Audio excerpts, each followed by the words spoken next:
హారతి మీ అమ్మవారికి చూపించి మీరు కలగత్తుకోండి. పూజ చేసిన అమ్మవారికి హారతి చూపించి కలగత్తుకోండి.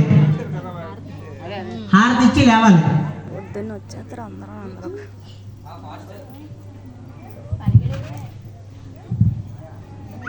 ఒళ్ళో తన అబ్బాయిని కూర్చోబెట్టుకోండి, పిల్లల్ని కూర్చోబెట్టుకోండి, లేకపోతే ఆడవాళ్ళు కూర్చోబెట్టుకోండి. ఎవరైతే అక్షరాభ్యాసం చేయాలనుకుంటున్నారో వాళ్ళు మాత్రమే. బంగారం ఉంగరం ఒకటి తీసుకోండి చేతిలోకి.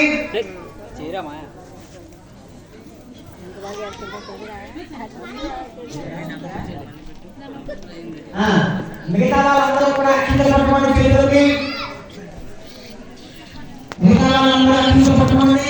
ఈ అక్షరాభ్యాసం వాళ్ళు వాళ్ళ పిల్లలకి చేయి పట్టుకొని ఈ మంత్రాన్ని చెప్పండి. ఆ ఉంగరం పిల్లల మీద పట్టుకొనిచ్చండి. ఆ బియ్యాన్ని 3 భాగాలు చేయండి.